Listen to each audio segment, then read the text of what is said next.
El tema que vamos a hablar corresponde a las coagulopatías hereditarias y vamos a hablar de la hemofilia, que como ya ustedes saben, y creo que siempre se les dice, no es la patología más frecuente.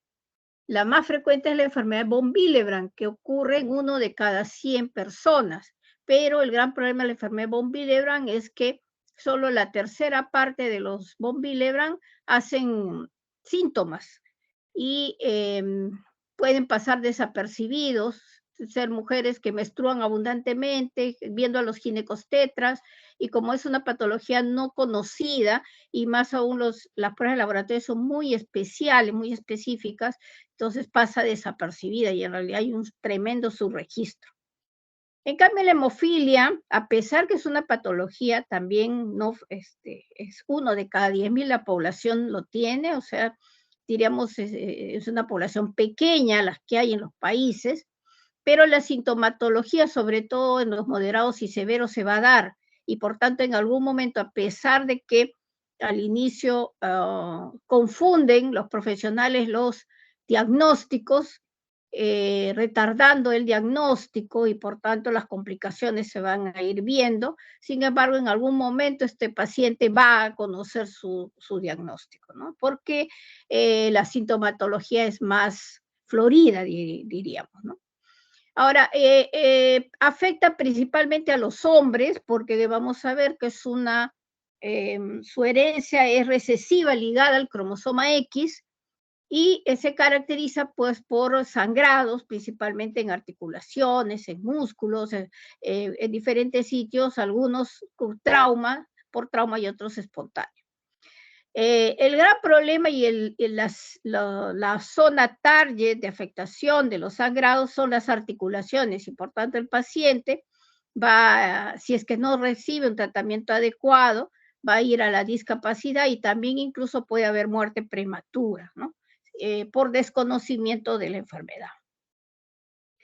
En el mundo, y estas son cifras de la Federación Mundial de Hemofilia, aproximadamente hay 350.000 personas con esta patología, y cerca del 80% recibe poco o ningún tratamiento, o sea, el tratamiento adecuado, ideal, pues por supuesto eso está dado en los países de primer mundo. Lamentablemente en nuestros países, aunque hemos mejorado, todavía los estándares de calidad no están dados para pacientes, todavía no tenemos todavía no tenemos los tratamientos ideales como ya los tienen pues los países desarrollados. En el Perú vamos a ver cómo es la población, basada en la población, más o menos nosotros, bueno, el último censo son 32 millones y tanto de habitantes, por tanto, bueno, yo coloqué acá cuando había 31 millones, ahora serían 3.200 hemofílicos, porque es 1 de cada 10.000, o sea, nosotros hemos reconocido 1.002 pacientes de un estudio que se ha hecho, el llamado Proyecto Hemofilia Perú, que hemos sacado información de los centros tanto de MINSA como de Salud, o sea, tenemos el 30% identificados nada más.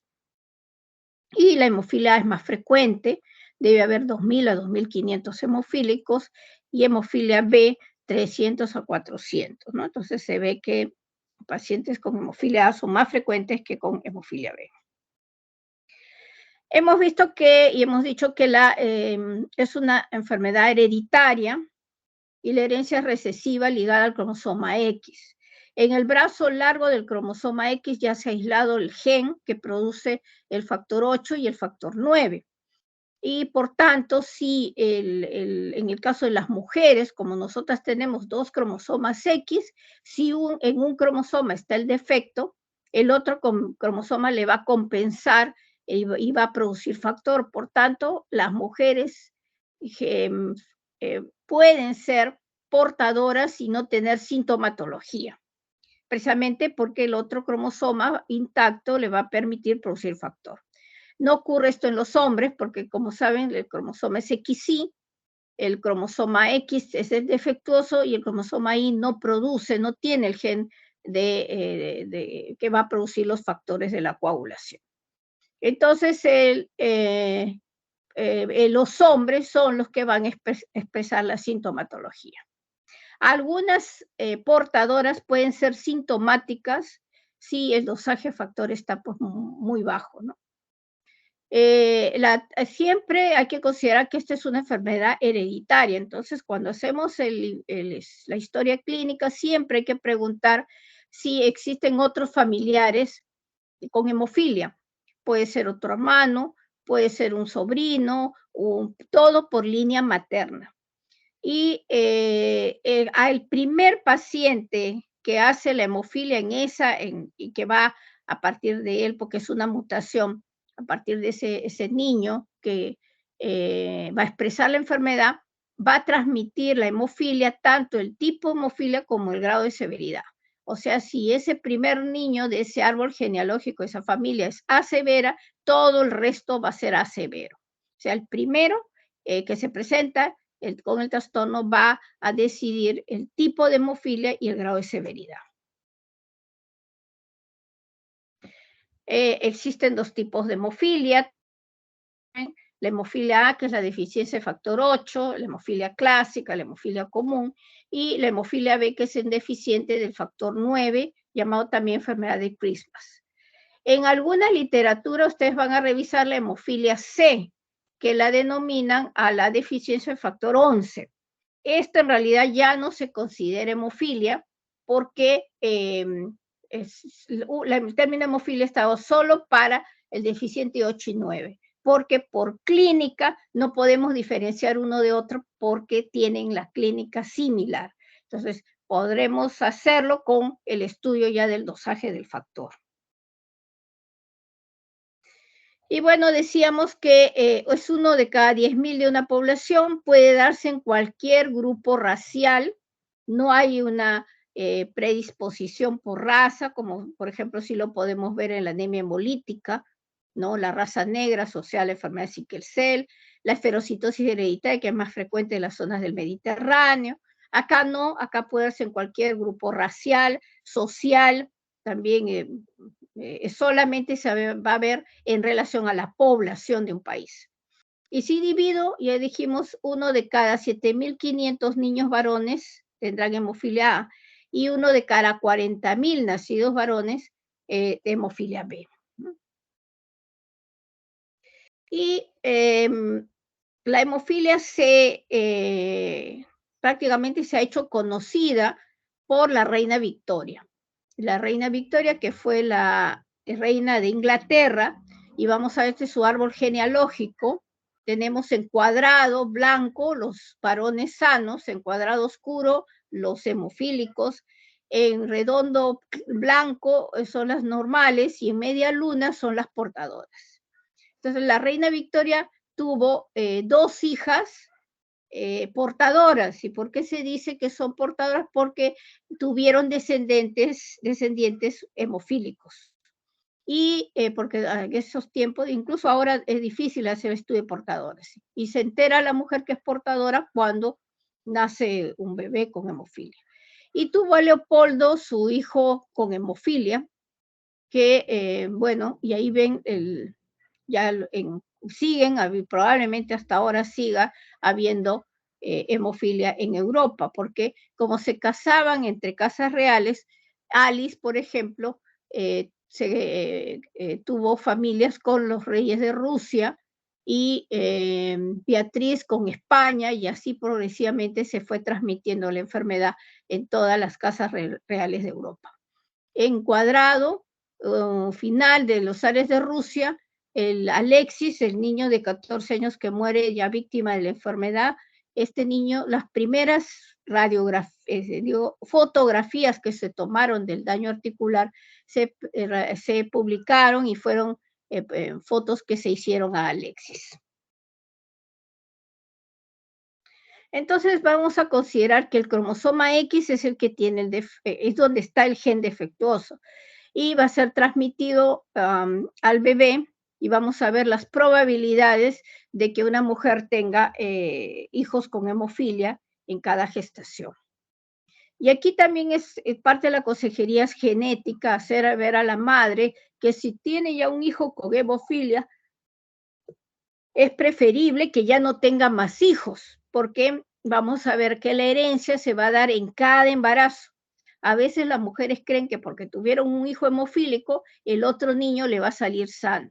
Y como esto es al azar, entonces no puedo tener familias que tengan 4 hombres y los 4 sean hemofílicos, o sean uno solo, o tenga hermanas y las hermanas que sean portadoras y tengan hijos hemofílicos, ¿no? Entonces, vamos a ver que la herencia es una herencia mendeliana, que es el cruce de cromosomas, y en base a esto yo tendré que determinar las probabilidades. Entonces tenemos aquí el primer ejemplo, padres tienen hemofilia, le he puesto en el cromosoma X la H roja para poder darnos cuenta, y se tiene hijos con una mujer sana, está la mujer con sus 2 cromosomas X. Vamos al cruce de cromosomas. Entonces, el primero, el cromosoma X de la madre sano y el cromosoma X del padre que es portador, que tiene el defecto. O sea, esta pequeña va a ser una portadora. El segundo, tenemos esta niña hereda el cromosoma X de la mamá, el otro cromosoma sano, y el cromosoma X del papá con el defecto. También es una portadora. Vamos a los niños, si es que hay X con Y, es un varón y están viendo sano porque hereda el cromosoma X de la mamá que es sano. Y el segundo, vuelven a ver el cromosoma X con el cromosoma Y, son niños sanos. Entonces, de este primer ejemplo, ¿cuál es la consejería? O sea, si el varón, o sea, es hemofílico y nace un niño varoncito, que ya no tenga más familia, porque ese niño va a ser totalmente sano y rompe la cadena de la hemofilia. En cambio, si tiene una mujercita, las mujeres 100% son portadoras. Yo ya no tengo que hacer ningún tipo de examen porque yo sé que ella va a continuar la enfermedad, ¿no? Entonces, lamentablemente es así. El segundo ejemplo, vamos a ver ya aquí es de la línea materna, la mujer es portadora, entonces el cromosoma X, uno de ellos tiene el gen de la hemofilia y el otro cromosoma X es sano. Y el papá es XY sano. Entonces vamos a ver el primer ejemplo, esta niña va a tener el cromosoma X de la mamá con el cromosoma X del papá. Son normales, por tanto esa niña es sana. El segundo ejemplo es el cromosoma X defectuoso con el gen de la hemofilia, más el cromosoma X del padre. Esta es una niña portadora. Y me voy a los varones, cromosoma X de la mamá con el cromosoma Y, es un niño normal, y cromosoma X defectuoso con el trastorno, y el cromosoma Y es un niño hemofílico.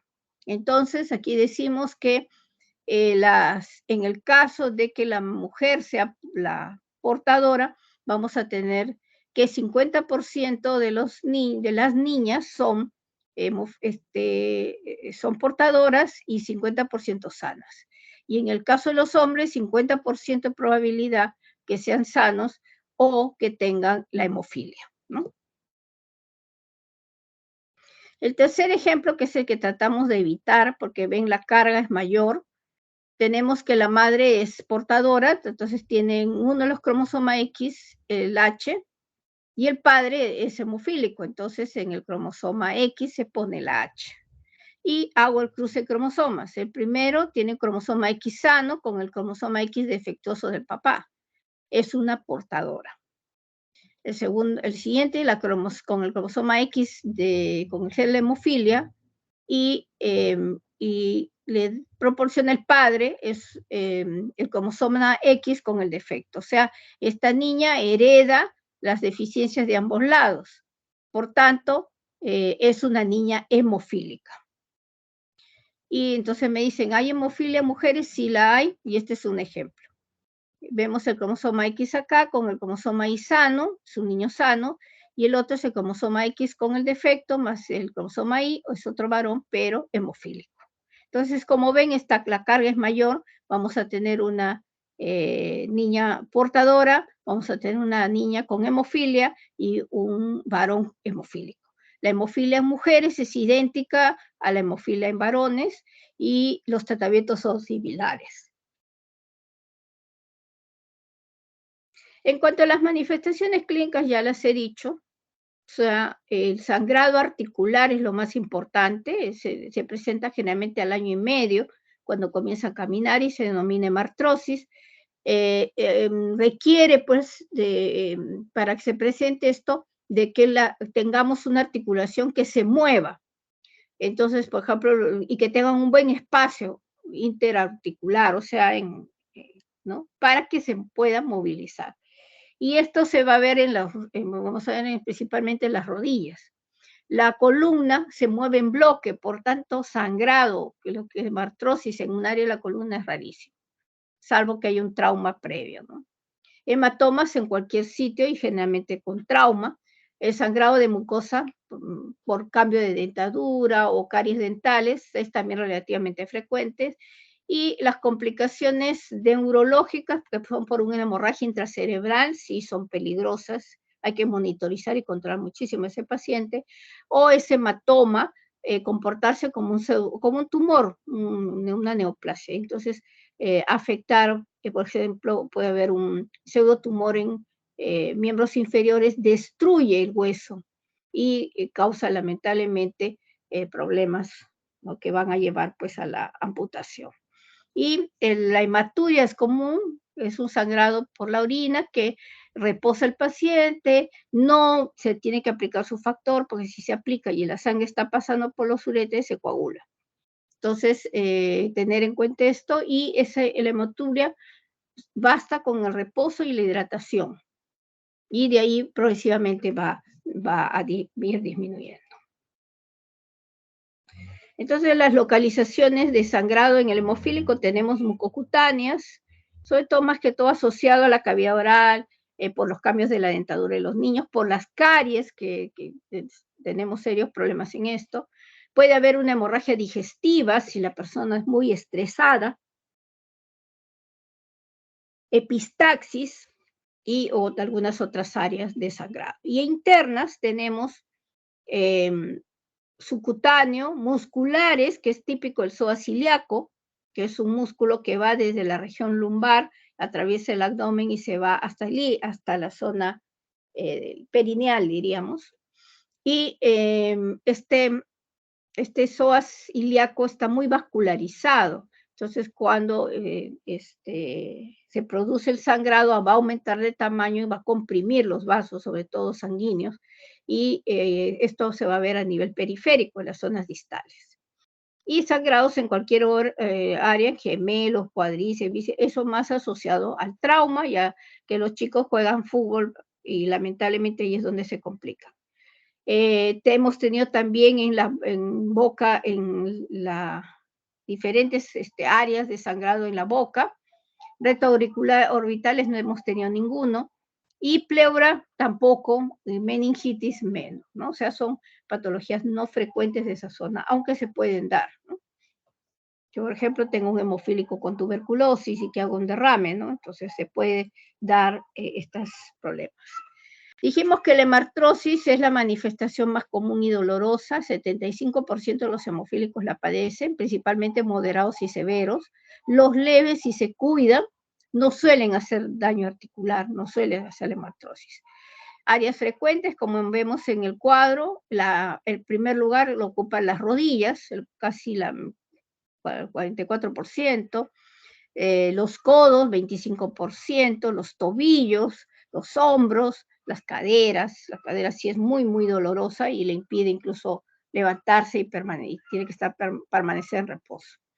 Entonces, para la hemartrosis hay que evaluar, y eso es una evaluación constante que se debe hacer, por eso un paciente viene, o sea, va a la consulta cada mes, porque necesitamos saber, y el impacto del factor en la articulación se va a ver, o sea, si no hay mejoría y empeora, quiere decir que este paciente no se está poniendo su factor. Pero el gran problema es que con los tratamientos comunes que tenemos, que son los concentrados de factor, no hemos logrado disminuir y colocar de que la hemartrosis, que es un sangrado articular, ya no se produzca. Entonces, en la articulación en el momento, es una indicación de cambio de terapéuticas. Y eso lo vamos a ver en el tratamiento. Así, por eso se ha observado que en realidad en pocos años la hemofilia es una de las patologías que han revolucionado los tratamientos. Y es precisamente porque el factor no protege 100% al paciente. Siempre hay un compromiso articular. Entonces, debido a esto, se, se, eh, se tiene que valorar y evaluar también. Nosotros nos damos cuenta por el problema articular si son niños, si son los padres que no están cumpliendo con los tratamientos, ¿no? Igual que en el adulto, aunque el adulto ya probablemente tenga ya daño articular, ¿no? Y aquí tenemos una articulación para recordar, una articulación sana, tenemos los dos huesos, tenemos esa laminita que es celeste, que rebordea toda, es la sinovia, que es como una tela, como si fuera una tela de cebolla, muy fina, y sirve como amortiguador de la articulación. Y entonces vamos a ver qué pasa en la hemofilia. En la hemofilia pasa muchos problemas en las articulaciones. Entonces, primero, cuando hay la sangre en la articulación, va a comenzar no es que no pare el sangrado, va a llegar a formar coágulos, pero lentamente, y el sistema fibrinolítico inmediatamente lo va a destruir. Como el sistema fibrinolítico, que es la plasmina, es una enzima, al tratar de destruir la sangre que está ahí en la articulación, va a comenzar a dañar el cartílago de crecimiento, que en los niños si aparece esto, generalmente aparece la hemartrosis en las etapas más del año, año y medio más o menos, ¿no? Entonces ya en la niñez se está presentando el problema. Por tanto, posteriormente, cuando la sangre se trate de remover, entonces va a haber esas muescas en la articulación que le llaman como la mordedura de roedor, ¿no? Entonces, aparte, como ahí es el cartílago de crecimiento y se ha sobreestimulado por la sangre, entonces comienza a crecer el hueso. Por eso van a ver un hueso deformado y que ya esto no revierte. Y precisamente el daño articular es el signo ahorita que se está utilizando mucho para ver si los tratamientos están bien o no. Y como ven en el segundo cuadro, ya la sinovia se engruesa, eso que era una laminita como cebolla, por el efecto de la sangre, la comienza a hipertrofiarse la sinovia y llenarse de vasos, y lo que llamamos la sinovitis crónica, que ese es ya ocurre después de varios años del paciente, ¿no? Realmente cuando entra ya la adultez. Y como esta sinovia está muy vascularizada, va a comenzar a sangrar, pero de a poquitos, no como el sangrado de la hemartrosis, que es grande y tensa la articulación. Acá no. Acá el paciente, si en una hemartrosis yo le digo de 0 a 10 cuánto es el dolor, probablemente me diga 10, porque el dolor en la hemartrosis es intenso. Pero si dice, bueno, me duele, pero 3, 4, reposa, no, yo hago mis actividades, entonces eso no es sangrado agudo, eso es sinovitis. Y la sinovitis, ese gran problema, hace que haya sangrados microscópicos, sangrados pocos, poquísima cantidad, pero que ya está repercutiendo en el daño articular. Y aquí vemos estas placas, por ejemplo, arriba, las articulaciones, lo que se ve, ya hay una sinovitis y por eso la rodilla se ve grande, deformada, ancha. Entonces yo tengo que destruir esta sinovia, porque así no va a haber recurrencias constantes en la zona donde la articulación que se ve afectada. Y nosotros ya llevamos 20 años de nuestro proyecto de hemofilia, que iniciamos con el Centro de Referencia Nacional, que es el Hospital 2 de Mayo, y veíamos esta población, chicos que llevaban a la adolescencia, y miren, atróficos totalmente, y con las articulaciones, aquí en las rodillas, ensanchadas, ¿no? Esta es la típica artropatía hemofílica, y si me voy a las placas radiográficas, ustedes ven el derecho, a pesar de todo, que está también deformado, todavía mantiene el espacio articular. Cuando la doctora Ártica Rehabilitación me dice, si hay espacio articular, todavía se puede trabajar en los ejercicios de fortalecimiento de la musculatura. Miren cómo está todo fofo y atrófico el músculo, porque no hacen actividad física. Pero ven el lado izquierdo, la placa ya no ven ese espacio articular, se ha anquilosado, se fija y prácticamente ya el movimiento de extensión, flexión ya no lo va a tener. Pero con eso va a minorar los sangrados porque ya no hay el movimiento, pero lamentablemente ya esa articulación queda ya totalmente o parcialmente inhabilitada, ¿no? Entonces, en el caso de este chico vemos atrofia, y probablemente tenga varias articulaciones deformadas que indican pues la artropatía, ¿no? Bueno, los hematomas, yo ya paso esto. El sangrado también en las mucosas que hemos hablado. La hematuria se va a ver más en la hemofilia severa y es espontánea. Sin embargo, tengo que investigar si hay hematuria, que haya un cuadro orgánico. Si no lo hay, es por el déficit del factor, ¿no? Y como les comentaba, en el caso de hematuria, es mejor decirle que repose, que vaya a su casa, que no deje de ir algunos días a su actividad normal, y se podría usar antiinflamatorios para disminuir un poco la inflamación, y en el sangrado hay que hidratar abundantemente al paciente, y con el reposo en 2 o 3 días, si no calma el sangrado, tiene que acudir al hospital. Pero generalmente ya ellos saben cómo tratar ese sangrado. Es aparatoso el sangrado por la orina, pero es diríamos, más fácil de controlar. Sin embargo, también hay que tener muy en cuenta los sangrados peligrosos que pueden comprometer la vida. Por ejemplo, hemorragia intracerebral, una hemorragia vítrea, sangrados en la garganta, en el cuello, porque pueden causar dificultad respiratoria, espalda, ingle, cadera, abdomen, ¿no? O sea, hay que tener mucho cuidado y hay que darle confianza al niño para que el niño, si se ha presentado un problema, pueda comunicar a los padres. Pero cuando saben ellos que los padres le van a hacer un escándalo, que por qué jugaste fútbol, etcétera, los niños no van a querer ni más decirle qué le ha sucedido, ¿no? Y lo que a nosotros nos interesa es actuar rápidamente para que no se complique el paciente. Entonces, el diagnóstico, decimos, la clínica es fundamental.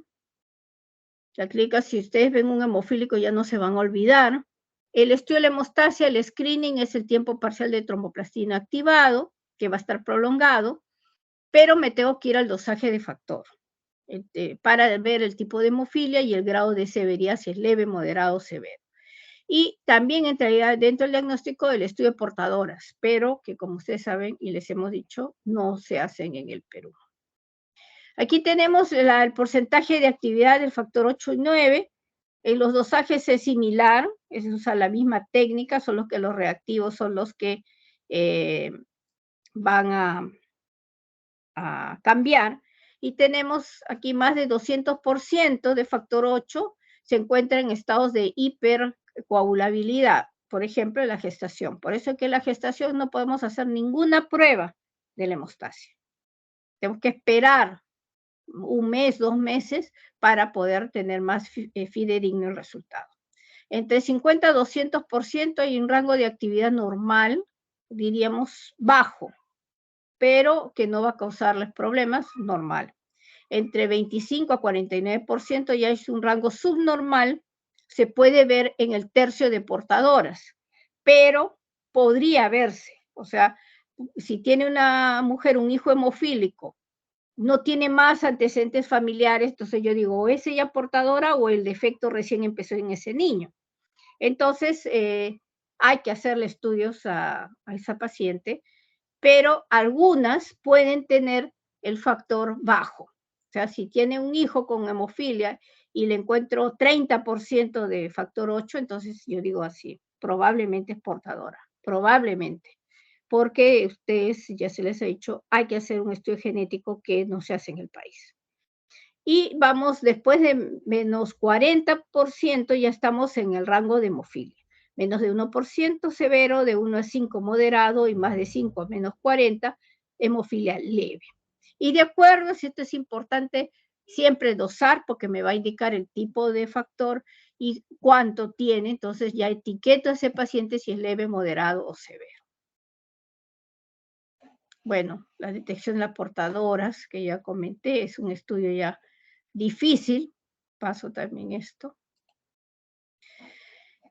Podemos hacer el estudio de hemofilia antes que nazca el bebé, se podría hacer en países donde el aborto está permitido, ¿no? Porque de todas maneras hay un alto riesgo de sangrado que pueda comprometer la vida del feto, ¿no? O del bebito. Por eso es que muchos no, en el Perú no se hace este estudio, pero se hace con la finalidad, la amniocentesis, para saber el sexo y también para saber si lleva el gen, que es el intrón, que está en el intrón 22 de la hemofilia. Se puede sacar de la muestra la membrana coriónica entre las 9 y 12 semanas de gestación. Puede ser por punción a través del ombligo y coger también el cordón umbilical del bebito y ahí obtener muestras de sangre. Entonces, principalmente para saber si este fetito tiene el defecto. En el Perú no necesitamos hacer, no nos apresuramos, solamente se le dice a la mujer que su parto debe ser realizado en nuestro hospital con todas las garantías. También podemos usar un ultrasonido que me va a permitir determinar el sexo del bebé y es inocuo, o sea que no hay ningún problema.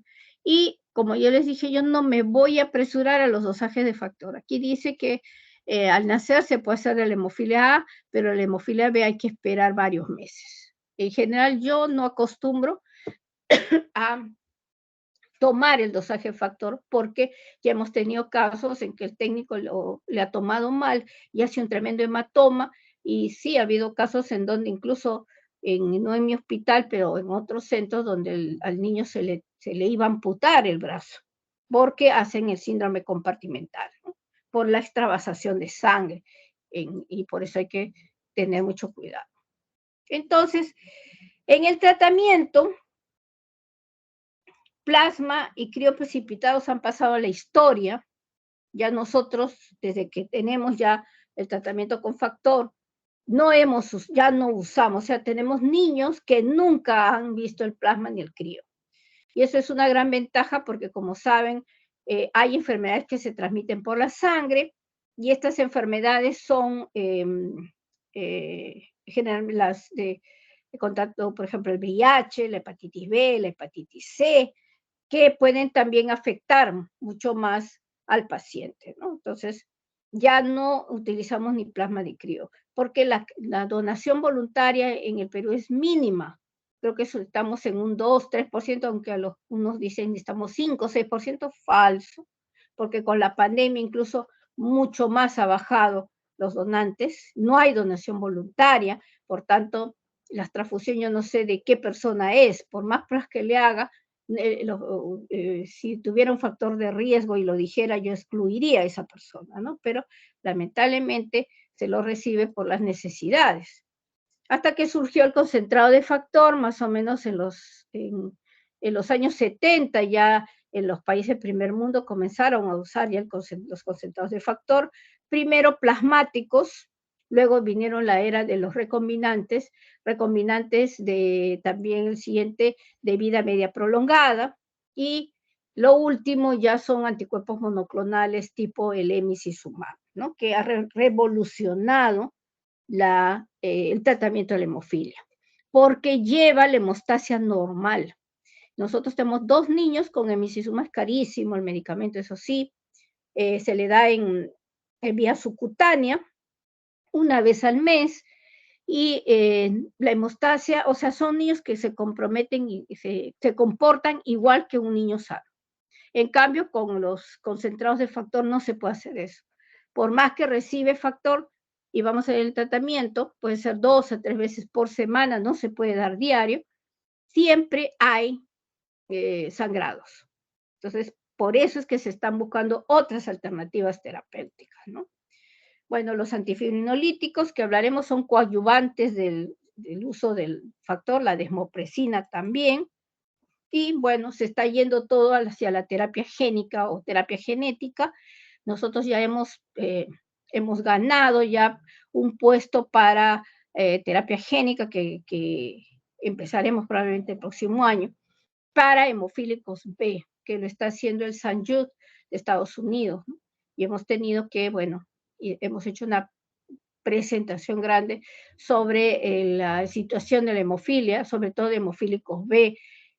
No, el Ministerio de Salud no compra en grandes cantidades el factor 9 como sí lo hace para 8, porque no está en petitorio nacional. Entonces hay una serie de problemas ya de índole logístico y una burocracia tremenda que lamentablemente no podemos estar en los estándares de igualdad como el primer mundo, ¿no? Sin embargo, bueno, hemos mejorado, pero todavía hay un camino largo por recorrer. Con la terapia génica es cura del paciente, ¿no? Entonces, es una ventaja, ya se están haciendo los tratamientos genéticos también en otras patologías de tipo hereditario, ¿no? Bueno, lo paso esto. Entonces, para recordar nada más, el plasma y el crioprecipitado, el plasma fresco congelado, es el plasma que se extrae, se fracciona de un donante de sangre. Tienen 6 horas desde que se extrae la sangre al donante para hacer el fraccionamiento y producir el paquete globular que se va a una conservadora, y el plasma se denomina ya fresco congelado porque entra a la congeladora de menos 70, menos 80 grados centígrados, no son conservadoras simples, tienen que ser muy bajas las temperaturas, y el plasma y hoy el crío están como si fueran adoquines, y así pueden vivir un buen tiempo, ¿no? Y yo voy a ir sacándolo y si cuando ya requiera transfundir a un paciente, lo coloco en baño María y eso es esa adoquín, diríamos, se vuelve líquido amarillo y se transfunde. Pero el plasma y el crío, ya les comenté, el riesgo es bien alto de contaminación, sobre todo en pacientes que usan mucho estos componentes, ¿no? Entonces, por eso es que ya nosotros no recomendamos y está prohibido el uso del plasma crío, salvo, bueno, que tenga que por salvar a la vida del paciente y que no tenga factor. Y, como les dije, en los años 70 entró ya el concentrado de factor. Pero, ¿qué pasa? En los años 80 a 90 llegó el SIDA, el VIH, al mundo. Y los hemofílicos ya venían recibiendo estos concentrados de factor, pero sin inactivación viral. O sea, se sacaba, se fraccionaba y se liofilizaba, o sea, se hacía en polvo, pero no había proceso de inactivación viral. Entonces, el 90% de los hemofílicos en los países que tenían disponibilidad de factor se contagiaron y mueren, ¿no? Han muerto muchos por VIH. En el Perú no se produjo esto porque nosotros no usábamos concentrado de factor, no teníamos. Recién el Salud ha sacado ya, ha comenzado a hacer sus compras de factores desde el año 94, 95, y nosotros desde el 2011. O sea, hay una brecha grande todavía en el tratamiento. El factor, entonces, el concentrado de factor puede ser de origen plasmático, que es el que tenemos nosotros en Perú, y que lo vamos a ver, es de donantes de sangre. El recombinante, estos 3 recombinantes, los dos, el recombinante es de tiempo normal, el recombinante de vida media prolongada, y el subcutáneo todavía no sale al mercado, el subcutáneo, pero ya un laboratorio ya lo tiene para lanzarlo, ¿no? Entonces, todos son vía endovenosa, y ese es un problema, ponerle a un niñito 2 a 3 veces por semana, o el mismo adulto, que se tiene que acostumbrar ya a él aprender a aplicarse su factor. Entonces vamos a tener el de origen plasmático, sale de los donantes, generalmente por aferesis. Estados Unidos es el que da la mayor cantidad de plasma a la industria.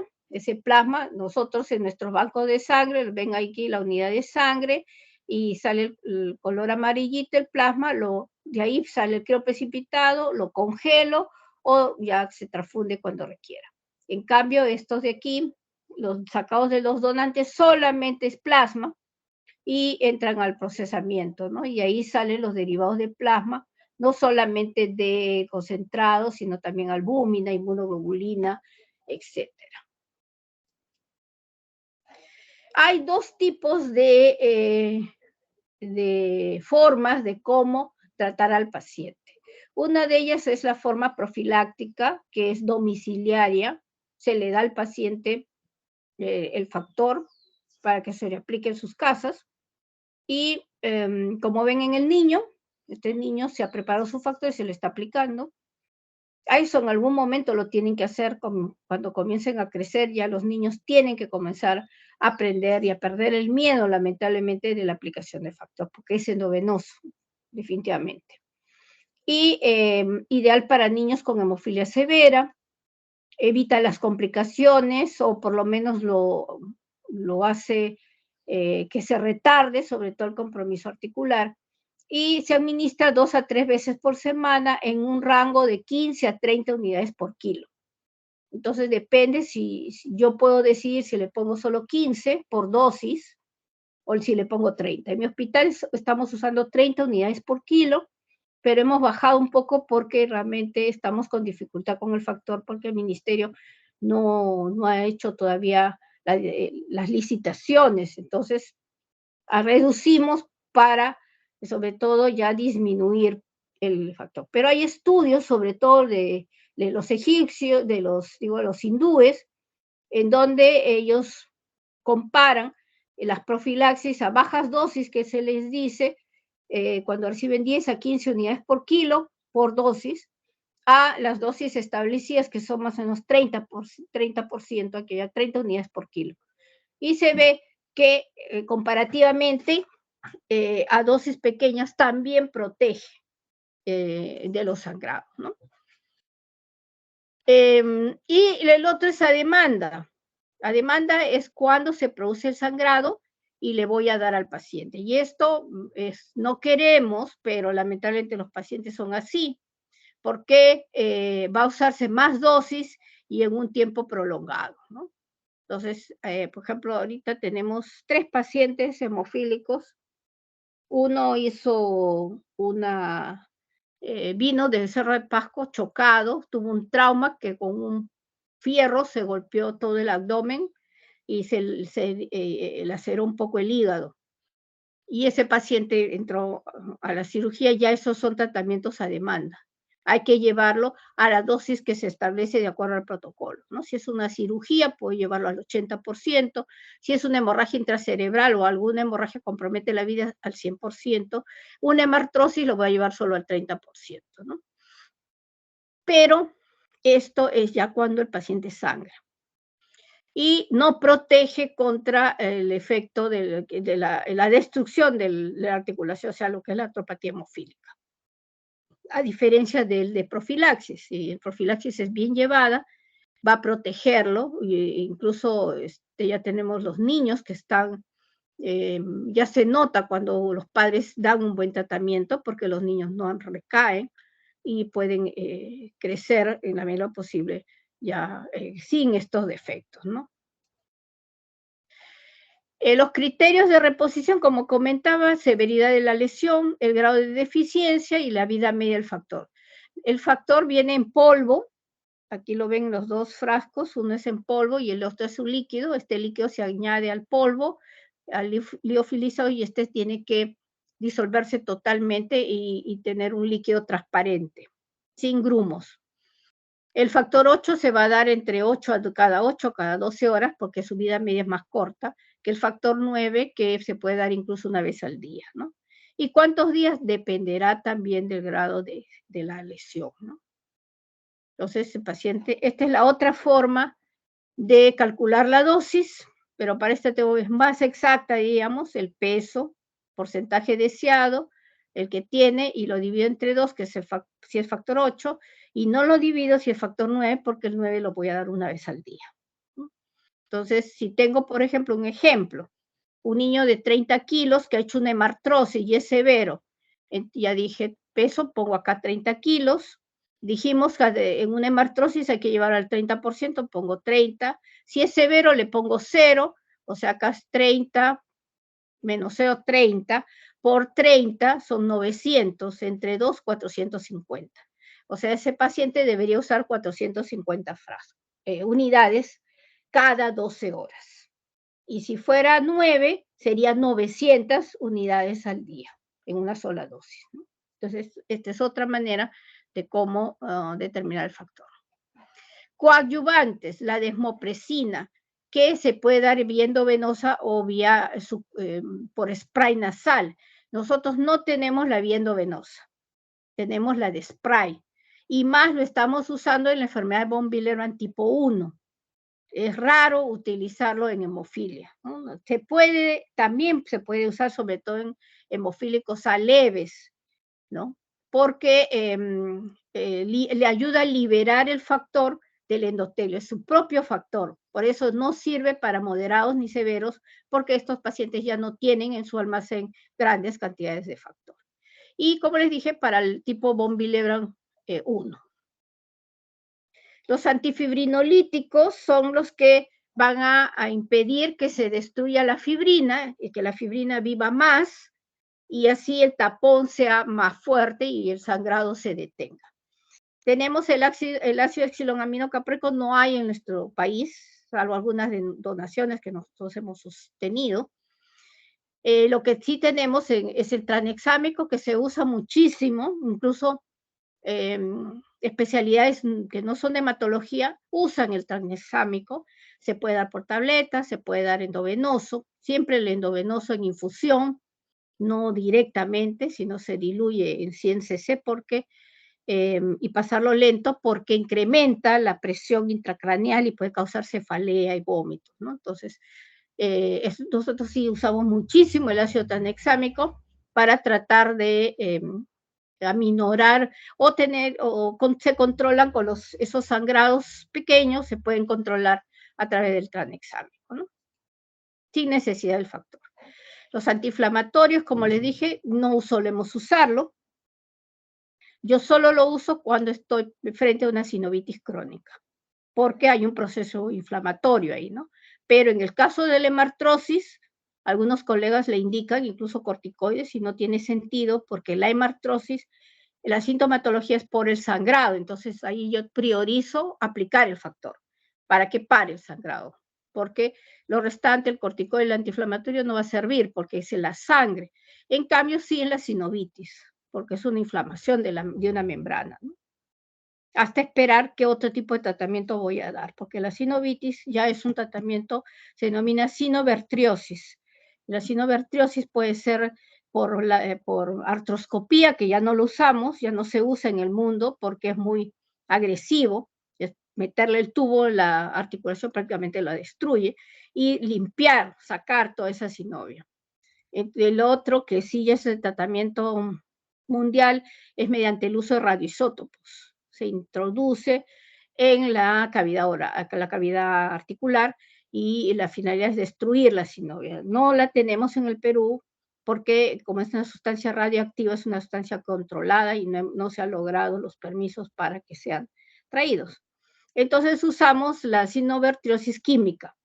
Se usa en medicamentos antibióticos, la tetraciclina, la rifampicina, introducirlo para causar la destrucción de la sinovia. Analgésicos sí, los pacientes usan desde muy pequeños y van aumentando la dosificación, hay que tener mucho cuidado porque evitar pues los derivados de codeína, morfina, porque hemos tenido ya pacientes que se han vuelto drogadictos e incluso han fallecido por sobredosis, ¿no? Entonces hay que tener también mucho cuidado si vamos yo no suelo recomendar morfina porque en realidad, como les digo, el dolor en una articulación se debe principalmente por la sangre. Si para el sangrado, entonces el dolor va a ir aminorando, ¿no? Entonces, es difícil, es mejor prever para no tener estos problemas. Por último, la educación es fundamental, porque tenemos que trabajar con toda la familia y no solo con el paciente. Y como esta familia, en realidad hay un gran vínculo, lamentablemente, un vínculo de los pacientes con el centro y con el médico, a veces ya pues tenemos pacientes que se ponen malcriados, que solamente quieren el factor y aquí el concepto es multidisciplinario, o sea, voy a darle factor, pero tienes que hacer tu rehabilitación, tienes que hacerte si hay sinovitis, hay que hacer la sinovertriosis, la evaluación odontológica, la evaluación del traumatólogo si requiere, ¿no? Evaluación psicológica, el impacto de la hemofilia en la familia, afecta notablemente porque la dinámica familiar cambia. Entonces, todos esos aspectos son importantes en la parte educativa, ¿no? Y también es importante la rehabilitación. Nosotros tenemos ya un programa que se hace los sábados son los días de los hemofílicos, que trabajan en rehabilitación para fortalecer las musculaturas, ¿no? Entonces ellos ya tienen el uso de las pelotas, los ejercicios en las colchonetas, hay unas ligas de diferente color y ese color es por fuerza que le va a ayudar y entonces los rehabilitadores le enseñan ejercicios para que se los vayan haciendo en sus casas. Pero los pacientes son muy flojos y no les gusta ir a la rehabilitación, lo que quieren solamente es el factor. Entonces nosotros no, nosotros trabajamos como equipo multidisciplinario, si no se hace todos esos controles y hay una profilaxis, tiene que hacer un cumplimiento de la profilaxis, porque si no cumple, se le nota cuando no cumple, cuando está recayendo constantemente el sangrado. Entonces, lo que yo hago es le retiro la profilaxis y lo paso a demanda porque no, ¿de qué vale? Y el factor es tan escaso que prefiero pues utilizarlo en pacientes, en los niños, donde se puede trabajar con las familias jóvenes, se puede trabajar mejor porque se vaya educando al niño desde pequeño, ¿no? Y de esta manera que lleve una vida también saludable en nutrición, que no sea obeso, porque muchos de estos chicos, ay, que no quiere hacer ejercicios y se tiran a comer y a ver televisión y punto, ¿no? Entonces, también hay que evitar esto, por eso es que hay los ejercicios controlados. Y dentro de ellos, de los deportes, más importante es la natación, la piscina, la caminata, pero por cierto, todo limitado, tampoco es que uno se exceda porque también puede haber sangrados en articulaciones. Por último, bueno, yo siempre muestro estas imágenes, miren, estas son de articulaciones, son de la rodilla, en ambas rodillas, en la de la derecha, prácticamente los cóndilos, las epífisis están destruidas, porque la sangre carcome al hueso. Y se forma una bolsa, y totalmente está deformada. Esta articulación ya está dañada totalmente. Y ya está inútil, y probablemente el paciente está en semiflexión. Entonces son pacientes que a veces llegan de las provincias que no han tenido ningún tipo de tratamiento. Esto es la opción de hacerle un recambio de rodilla, ¿no? Ponerle una prótesis de rodilla dependiendo de la edad del paciente, o a veces lamentablemente se quedan con esa deformidad o se amputa. Lamentablemente algunos han ido al extremo de la amputación de los miembros. Y el lado derecho, ustedes están viendo, el compromiso es menor, pero ya no hay ese espacio articular. Aquí ya se está fusionando la articulación y por tanto el movimiento seguramente también ya no lo tiene. Esta es la artropatía crónica, este es un chico, él está ahorita hospitalizado, acá es cuando tenía 14 años, ahora él ya tiene casi 28 años. Lamentablemente este chiquito hizo inhibidores, y abandonado por sus padres, sus hermanos son los que asumieron la responsabilidad del chiquito, todo desnutrido, hizo un pseudo tumor de los pies, primero de uno y luego de otro, y lamentablemente tuvimos que amputar. O sea, acá está ya con una amputación, pero después él ahora tiene sus 2 amputaciones en sus miembros, ¿no? Está ahorita hospitalizado porque hizo una piocolecisto y ha sido operado. Este es un niño que vino de Jaén, también de 11, 12 años, y miren, doblado totalmente, hipotrófico. Este niño no iba ni al colegio, era analfabeto, su mamá nada más estaba a cargo del chico, y en año nuevo su vecino le compran una bicicleta y entonces él sale como pudo, quiso montar la bicicleta y se golpea el tobillo.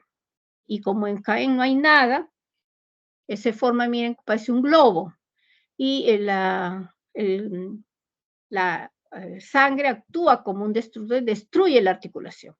Este es llamado el pseudotumor hemofílico, y aquí ya no tenía, el chico no tenía nada de hueso, solamente los huesitos de los dedos del pie. Es una masa que ya no sirve porque es una masa llena de sangre, ya no hay hueso. Por tanto, tuvo que ir a la amputación, ¿no? Miren ese grado de desnutrición, prácticamente los chiquitos los abandonan, los dejan a su suerte en sus casas y punto, ¿no? Entonces, bueno, los tratamientos son importantes, el concepto del equipo multidisciplinario, la centralización, no todos los hospitales van a manejar hemofilia, se ha concentrado en centros de tratamiento, al menos MINSA tiene ese concepto, tanto que en Lima solo 2 de Mayo y el Niño de Breña nos encargamos de los pacientes. Y así lo tenemos ya en varias regiones, ya hay 7 regiones que tienen ya su centro de tratamiento, entonces esos pacientes ya no tienen que venir a Lima, pero todavía tenemos regiones donde no hay nada y nos falta también identificar a estos pacientes, ¿no? Entonces, bueno, seguiremos en los proyectos para seguir motivando a nuestros colegas que se unan a estos protocolos que hacemos para poder mejorar la identificación y luego el acceso al tratamiento, que es lo más importante. Bueno, hasta aquí está la presentación. No sé si hay alguna pregunta.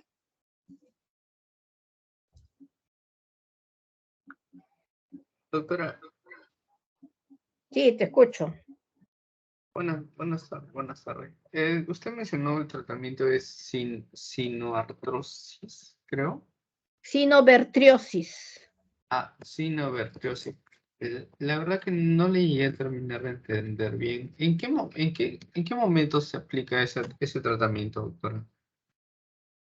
Cuando hay sinovitis crónica, o sea, cuando la articulación de la rodilla constantemente sangra a pesar del tratamiento, y es un sangrado mínimo, diríamos, que no le causa, no es como la hemartrosis que llena de sangre en forma rápida y la cápsula se extiende y por eso hay un dolor intenso.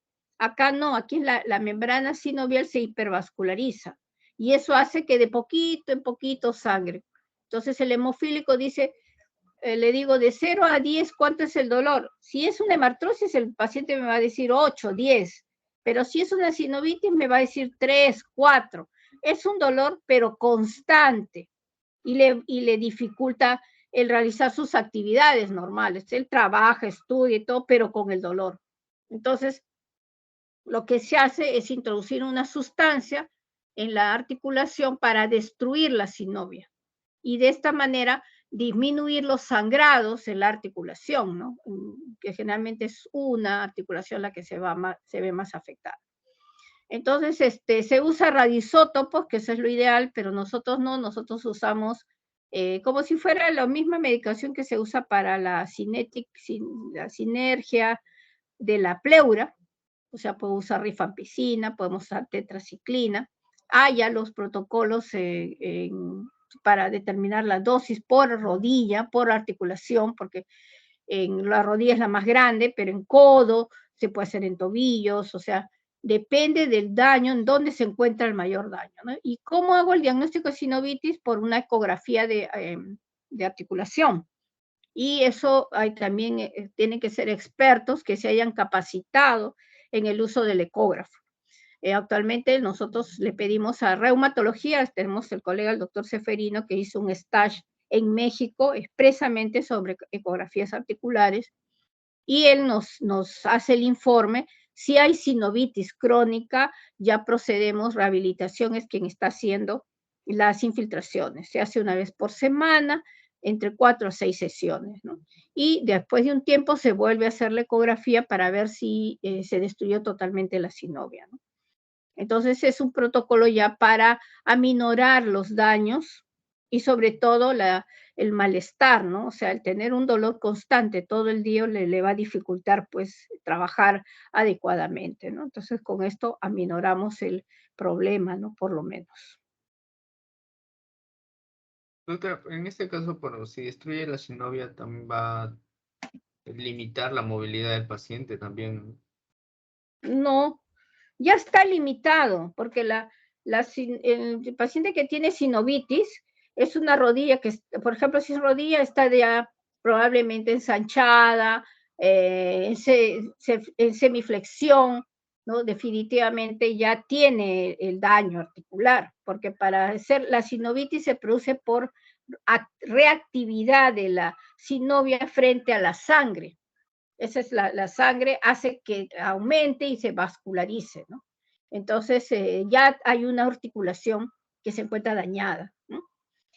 Y unas palabras del emicizumab, que yo todavía tengo que actualizar realmente mi ponencia. El emicizumab es un medicamento, es uno de los 3 medicamentos que están saliendo. Hay 2 que están, pero en fase 3. El emicizumab ya ha sido aprobado por la FDA. Para el emicizumab pero es solo para hemofilia A. Mimetiza al factor 8.